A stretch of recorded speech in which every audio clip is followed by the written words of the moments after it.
All right, everybody. So in this next video here, we're going to talk about setting up your cameras in terms of setting up your settings correctly so that we can capture high quality images and we can sort of understand what some of the major buttons and switches on our camera do. So we've already learned how to put our batteries in our cameras and put our SD cards in so that we can make some photographs, right? So now let's just do a quick walk around. Now I have a Nikon camera, you might have a Nikon camera, it might look different from this. You might have a Canon camera, it might look different from this. So make sure that you have your manuals nearby so that you can figure out where everything is on your specific make and model. One other thing I wanted to mention is that I have a lens hood on my camera to help cut down on some glare from the sun. You don't need this, but if you do have it, I just wanted to mention it. It's a nice thing to have. So mine just screws on and off like that. It's on here, so I thought I might mention it. I'm gonna take that off though. You don't need one. It's just something that maybe some of you got with your camera or that you might want to have. And lastly, when you're cleaning your lenses, always use a clean microfiber cloth, right? Kind of similar to the ones that you would maybe clean glasses with, eyeglasses.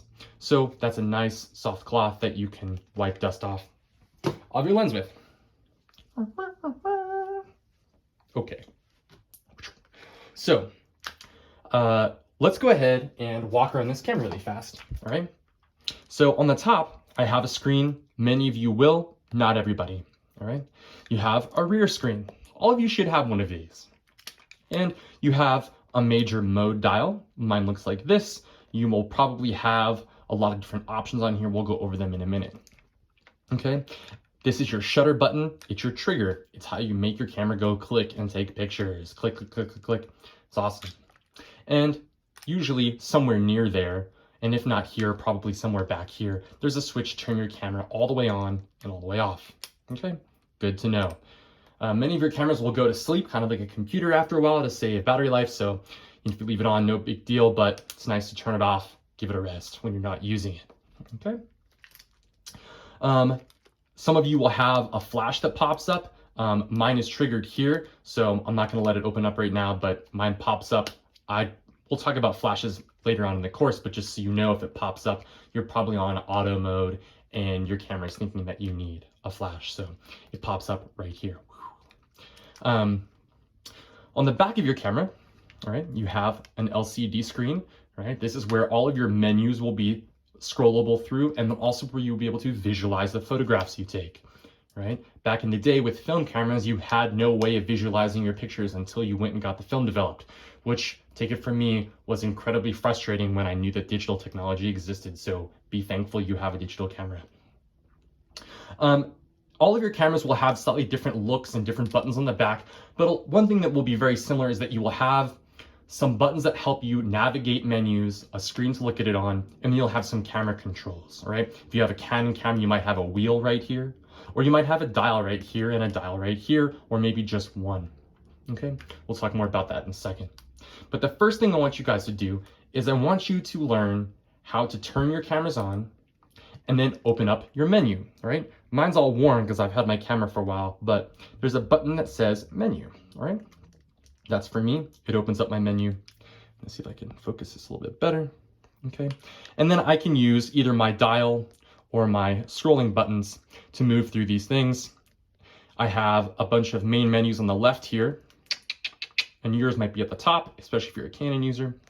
And then as I go through those menus, I can push to the right and scroll down through those sub-menus, okay? So the first thing that I want you guys to do is I want you to find where your camera says quality, image quality. And for me, that's gonna probably be, let me see, under my shooting menu.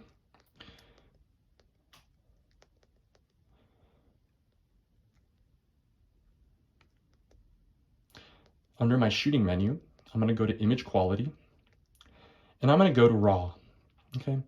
R-A-W, all right? Some of you might have a touchscreen, which is really nice too. Now there's a lot of different options here, right? I have RAW plus JPEG, basic, normal, fine. I don't want any of that, and you definitely don't want to be shooting in JPEG. JPEGs are compressed image files that are great for the web and for sharing on phones, but we're photographers now. We want to make big, beautiful photos that we can edit. So we want to go to RAW only, all right? Now, NEF is a Nikon RAW file, and CR2 is a Canon RAW file. Every company has their own, but we want to be shooting in RAW, okay? So I'm going to click OK on that, right? And it'll take me back out of the menu. Now, quick note, on top on my screen here, or maybe even back here on my display, it will also tell me what type of image quality I'm capturing, right? If at any point you see the word JPEG or fine JPEG or normal or basic JPEG, that's a red flag. We want to be shooting in RAW, right? Up here, I have right there, it says RAW, okay? That tells me that I'm shooting in RAW. So I always make sure that it says that somewhere, okay? Now there's a quick way for some cameras to change that, right? I have a quality shortcut right here. If I push this button down while my screen's off, it's quality, and I can change my quality with my dial here. This is a shortcut. There's lots of shortcuts on your camera. Get familiar with them, okay? That's a good way to accidentally switch it. So I always make sure to check RAW, all right? So whatever camera model you have, it's a good idea to make sure that you know how to switch that, and that going forward, we're going to be shooting RAW only, okay? So make sure you guys do that. The next thing I want to set is color space, okay?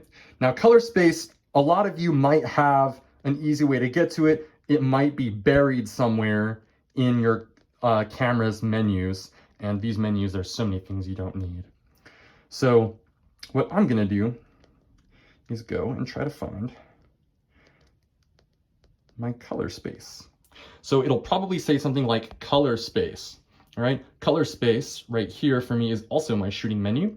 And I have the choice between sRGB and Adobe RGB, or sometimes it'll say RGB Adobe 98 or Adobe 98. You might have other options now too if you have a newer camera. Just make sure that you're shooting in Adobe RGB, right? That's the most colors possible. So let's do that, okay? The next thing I want you to set is I want you to be familiar with how to set your autofocus on and off. Now, you can do that in the menus here, but you can also do it on the sides of your cameras with switches. Here I have autofocus set on my lens. That's the first place you want to look, because your lenses can be manually focused here with a fine focus ring, or you can let the camera do it, right? So there's an autofocus AF and manual focus MF, right? So make sure that that's on if you want the camera to be focusing for you, all right? I also have an autofocus manual focus override switch on my camera. Now, not all of you will have this, but if you do, it's a good idea to make sure that both are set correctly. If one of them isn't, then the system won't work. So make sure that you're doing that right, all right? Also on my lens, on this particular lens, I have a vibration control or a vibration reduction setting. It's a system in the lens that sort of stabilizes the glass elements inside the lens. This is great if I have shaky hands, if I have had too much coffee, or if I'm using a slower shutter speed where I really need a stable image. That really helps. So always have that turned on unless your camera's on a tripod.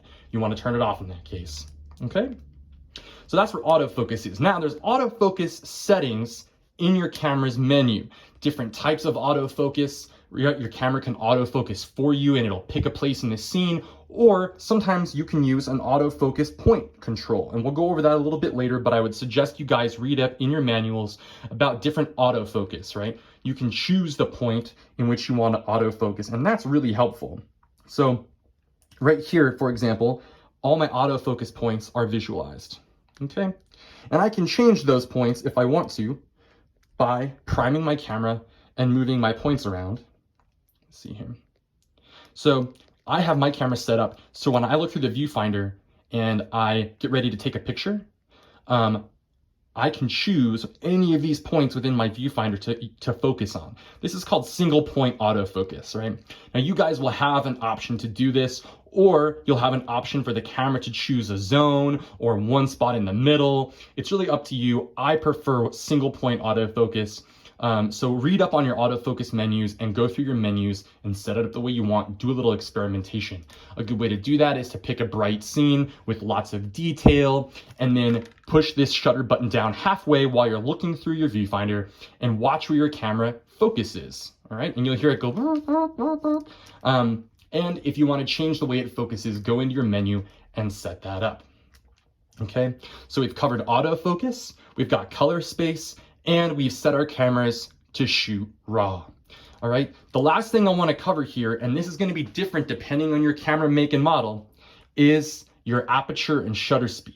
Okay, now on my Nikon camera, I have two dials. I have a rear dial here, and I have a front dial here, right? And I control them with that, like that, right? One of them, my rear one, controls my shutter speed, and you can see it changing right there, right? And my front one controls my aperture, or f-stop. That's the size of the opening that lets light in. My shutter speed is the time that it is open, letting light in, and you're gonna be reading about that, right? Now, some of you might have one dial, right? And some of you might have a dial back here to control it, right? Regardless, one of them will control shutter speed or aperture, and the other will control the other. Or some of you might have an AV button, right? It's a button on the back of your camera. A lot of Canon cameras have this, where you might have one dial that controls your shutter speed, but if you want to change your f-stop, you need to hold another button down, an AV button, and then you can change with the same dial. While holding that button down, it'll change the other setting. So make sure that you're familiar with that, all right? Changing your aperture and shutter speed respectively. The last thing you want to do is know how to set your ISO. Now you can do this the long way or the fast way. Let's go over the long way first, okay? In my shooting menu, I have lots of options, right?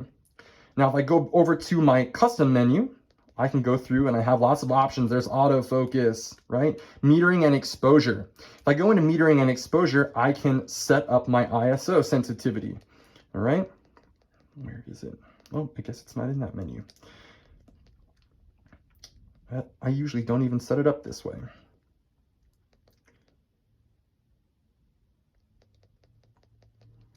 So somewhere buried in this menu is my ISO setting, all right? That's the sensitivity of the camera to light, all right? Now you have to find that in your manual for you specifically, but there's also a fast way, and this is the way that you're gonna wanna do it because it's just so much easier, all right? I have a button that's labeled ISO right here. If I hold that down, it allows me to use a dial to change my ISO, all right? And it might be visible on the back of your camera, okay? So here it is in the middle of all of these things. If I hold my ISO button down, it'll show it by itself, okay? And there it is, ISO 400, and I can go up to all the way up to 6400 or even into the highs, right? These are extremely sensitive to light settings for shooting in the dark.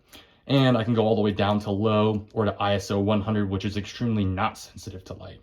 All right, so you're gonna wanna know the fast way to change your ISO on your camera so that you can adjust the sensitivity to light depending on the scene or your needs, okay? The last thing I wanna go over is your mode dial, all right? Now, if you've been changing your aperture and shutter speed or trying to and nothing happens, right? It's probably because you're in automatic, all right? Automatic, usually highlighted in green, it makes all these decisions for you. Your aperture, your shutter speed, your ISO, everything gets decided by the camera's internal computer, right? That's what auto does. And sometimes it's great, it's easy. You wanna take a picture for mom, don't worry about it, just go click. But we're gonna be shooting in manual most of the time. M, those are the two modes that I want you to be first familiar with, all right? M is manual, meaning that you can control everything. Shutter speed, aperture, ISO, whatever you want, it's you, all right? So when you're controlling aperture and shutter speed independently of one another and setting your ISO sensitivity, you need to be in manual mode. And I want you to be practicing in manual mode because this is how you're gonna get good at shooting in photography, is by controlling how light comes in your camera and how your image looks, okay? These other modes allow you to control one setting while the computer decides on the other one. So if I go to A, that's aperture value, right? I can choose my aperture or f-stop right here, and my camera decides my shutter speed for me, which is really handy, okay? And then I can go to shutter priority, okay? And that's gonna be the opposite. I can choose my shutter speed, and the camera will choose my f-stop for me. And it'll start blinking when it can't make a good exposure anymore, right? A 4,000th of a second is so fast that even my most wide open f-stop is not gonna let enough light in, right? So that's those priority modes. And then of course, P is just, I pick one, whatever one I want, and the camera decides on the other one for me. It's really nice, all right? but I want you to be practicing in manual mode. Forget all these other modes with little pictures like someone running or a little flower or a mountain. These are different kinds of automatic modes that prioritize certain settings. You don't need to worry about that, right? You're gonna be making those decisions now, okay? All right, so that's a walk around. Again, there's a lot of other buttons and whistles here that we can go over. I would encourage you to read through your manuals and to learn what some of them do. If you have any questions, shoot me an email or a text. And the next video, we're gonna talk about our light meters, right? Reading what the shutter speed and aperture do and where to sort of begin with these crazy numbers that mean nothing to us right now. So please do your readings, watch the videos in the module, and you'll get familiar with these concepts so that when I'm describing them on the camera, they make sense to you. All right? Thanks, guys.